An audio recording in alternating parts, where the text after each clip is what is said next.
प्रिय विद्यार्थियों, आप सब कैसे हैं। उम्मीद करती हूँ कि आप सब स्वस्थ होंगे और आपके स्वास्थ्य की मंगल कामना मैं ईश्वर से करती हूँ। प्यारे बच्चों, आज मैं आपके समक्ष इस कक्षा में जो हम पाठ हिंदी पाठ्य पुस्तक वसंत भाग 3 पाठ 2 लाख की चूड़ियाँ, जिसके लेखक थे कामतानाथ, पिछली कक्षा में हम उसे कर रहे थे। आज फिर हम इस कक्षा में आगे उसी पाठ को करेंगे, पढ़ेंगे, समझेंगे। तो अब शुरू करते हैं पाठ। मैं बहुधा हर गर्मी की छुट्टी में अपने मामा के यहाँ चला जाता और एक आध महीने वहाँ रहकर स्कूल खुलने के समय तक वापस आ जाता। बहुधा अक्सर या प्राय हर प्रत्येक गर्मी की छुट्टी में अपने मामा के यहाँ जाता और एक आधे महीने में वहाँ रहकर स्कूल खुलने तक मैं वापस आ जाता। परंतु 2-3 बार ही मैं अपने मामा के यहाँ गया हूँगा। तभी मेरे पिता की एक दूसरे शहर में बदली हो गई, तबादला हो गया और एक लंबी अवधि तक, एक लंबे समय तक मैं अपने मामा के गांव न जा सका। तब लगभग 8-10 वर्षों के बाद जब मैं वहाँ गया तो इतना बड़ा हो चुका था कि लाख की गोलियों में मेरी रुचि नहीं रह गई थी। कि जो वो लाख, मैं इतना बड़ा हो गया था कि जो पहले मैं लाख की रंग बिरंगी गोलियों से खेलता था, जो मेरी उनमें रुचि थी, अब चाव, वो चाव मेरा अब नहीं था। मेरे अंदर वो चाव अब खत्म हो चुका था। अतः गांव में होते हुए भी कई दिनों तक मुझे बदलू का ध्यान न आया। इस बीच मैंने देखा कि गांव में लगभग सभी स्त्रियां कांच की चूड़ियाँ पहने हैं। कि मैंने देखा कि सभी औरतें क्या कर रही हैं, कांच की चूड़ियाँ पहने हुए हैं। विरले, बहुत कम ही हाथों में मैंने लाख की चूड़ियाँ देखी। तब एक दिन सहसा अचानक मुझे बदलू का ध्यान हो आया। बात यह हुई कि बरसात में मेरे मामा की छोटी लड़की आंगन में फिसल कर गिर पड़ी और उसके हाथ की कांच की चूड़ी टूटकर उसी की कलाई में घुस गई और उससे खून बहने लगा। मेरे मामा उस समय घर पर नहीं थे। मुझे ही उसकी मरहम पट्टी करनी पड़ी।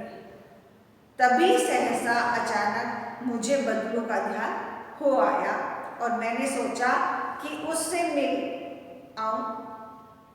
अतः शाम को मैं घूमते घूमते उसके घर चला गया।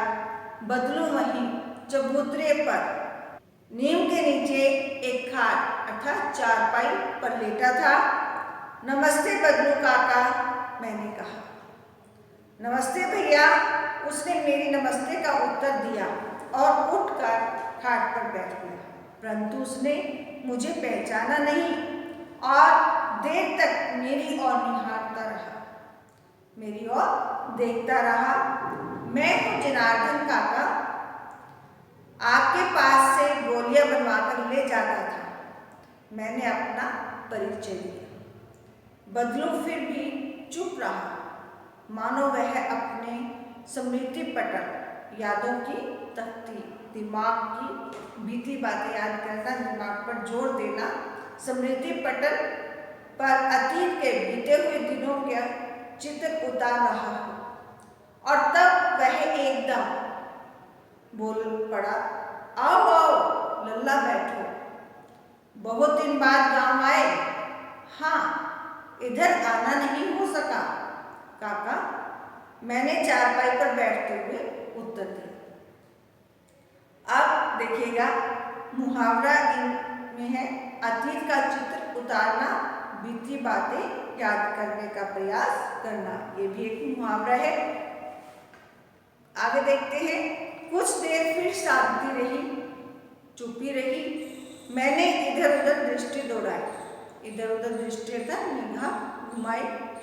न तो मुझे उसकी मचिया, वो जो चौखट थी, ही नजर आई और न ही वो भट्ठी। आजकल काम नहीं करते काका? मैंने पूछा। नहीं लल्ला, काम तो कई साल से बंद है। मेरी बनाई हुई चूड़ियाँ कोई पूछे तब तो। गांव-गांव में कांच का प्रचार हो गया है। वह कुछ देर चुप रहा, फिर बोला, मशीन युग है। मशीनी युग, मशीनी दौर चल पड़ा है न यह। फिर बोला, मशीनी युग है न यह लल्ला, कि ये मशीनी दौर चल पड़ा है। आजकल सब काम मशीन से होता है। खेत भी मशीन से जोते जाते हैं, अर्थात मिट्टी को मुलायम बनाने के लिए उनको जोता जाता है। और फिर जो सुंदरता कांच की चूड़ियों में होती है, लाख में कहाँ संभव, वो लाख में कहाँ है। लेकिन कांच बड़ा खतरनाक होता है, बड़ा खतरनाक अर्थात नुकसान देने वाला होता है, बड़ी जल्दी टूट जाता है। मैंने कहा, नाजुक तो फिर होता ही है लल्ला। कहते कहते उसे खांसी आ गई और वह देर तक खांसता रहा। मुझे लगा उसे दमा है। दमा अर्थात सांस की प्रॉब्लम, अस्थमा जिसे कहते हैं।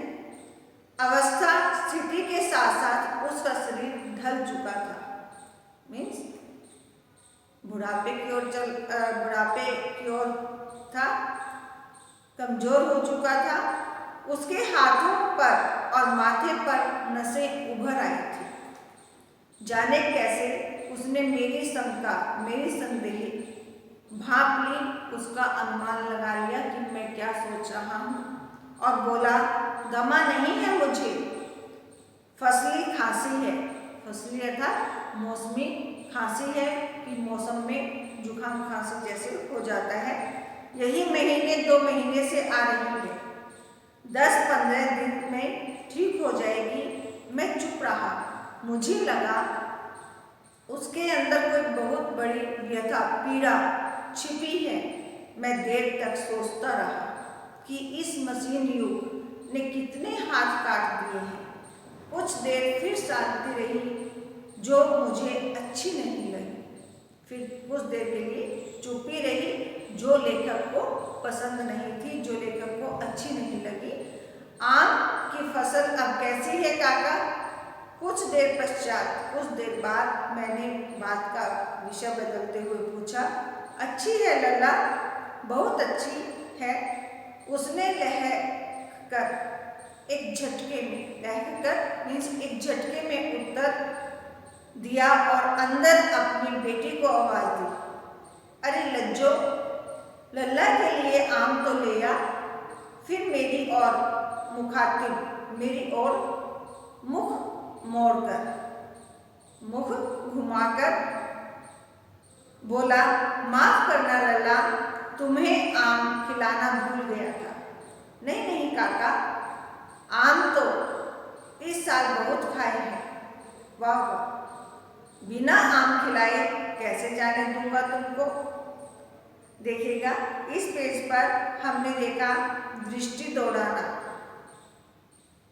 दृष्टि दौड़ाई अर्थात ये मुहावरा है। कुछ देखना, शरीर ढल चुकना। शरीर अभी हमने पढ़ा था, अवस्था के साथ साथ उसका शरीर ढल चुका था।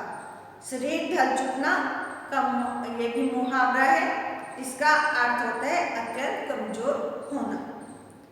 भांप लेना, ये भी मुहावरा है कि वो जो सोच रहा था कि दमा है, तो वो उसने, बदलू ने उसकी बात को भांप लिया।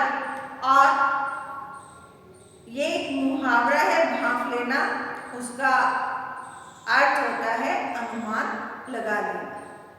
आगे देखें। मैं चुप हो गया, मुझे वे दिन याद हो आए जब वह मेरे लिए मलाई बिछाकर रखता था। गाय तो अच्छी है न काका? मैंने पूछा। गाय कहाँ है लल्ला? 2 साल हुए बेच दी, कहाँ से खिलाता? इतने में रज्जो, उसकी बेटी, अंदर से एक डलिया, डलिया कहते हैं छोटी टोकरी को, जो छोटी सी टोकरी होती है उसे डलिया कहा जाता है, डलिया में ढेर से आम ले आई। यह तो बहुत है काका, इतने कहाँ खा पाऊंगा? मैंने कहा। वाह वाह। वह हंस पड़ा। शहरी ठहरे न, मैं तुम्हारी उम्र का था तो इससे चौगुने, अर्थात 4 गुने आम एक बखत में खा जाता था। बखत अर्थात एक समय में ही खा लेता था। आप लोगों की बात और है, मैंने उत्तर दिया। अच्छा बेटी, लल्ला को 4-5 आम छांट कर दो, सिंदूरी वाले देना। देखो लल्ला कैसे है, इसी साल यह पेट तैयार हुआ है। रज्जो ने 4-5 आम अंजुली मीन्स अपनी उंजली में, जो हाथ से बनाते हैं हम, अंजुली में लेकर मेरी ओर बढ़ा दिए। आम लेने के लिए मैंने हाथ बढ़ाया तो मेरी निगाह एक क्षण के लिए, मेरी दृष्टि एक क्षण, एक पल के लिए उसके हाथों पर ठिठक गई, रुक गई। गोरी गोरी कलाइयों पर लाख की चूड़ियाँ बहुत ही फब रही थी। जो उसकी बेटी की गोरी गोरी कलाइयाँ थी उस पर लाख की चूड़ियाँ बहुत फबना मीन्स बहुत सुंदर लग रही थी। बदलू ने मेरी दृष्टि, मेरी निगाह देख ली और बोल पड़ा, यही आखिरी जोड़ा बनाया था जमींदार साहब की बेटी के विवाह पर। 10 आने पैसे मुझको दे रहे थे, मैंने जोड़ा नहीं दिया। कहा शहर से ले आओ। मैंने आम ले लिए और खाकर थोड़ी देर बाद चला आया। मुझे प्रसन्नता हुई कि बदलू ने हार कर भी हार नहीं मानी थी। उसका व्यक्तित्व विशेष गुण कांच की चूड़ियों जैसा न था कि आसानी से टूट जाए।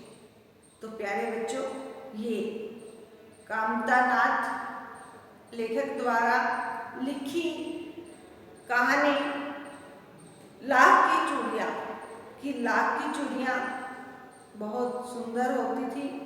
कांच की चूड़ियों की अपेक्षा जैसे जैसे मशीनी युग आया, धीरे धीरे जो हस्तकला थी वो खत्म होती चली गई और मशीनी युग ने अपना रूप दिखाया। आप भी इस पाठ को पढ़ना और समझना कि हमें भी जीवन में कभी हार नहीं माननी चाहिए, प्रयास करते रहें।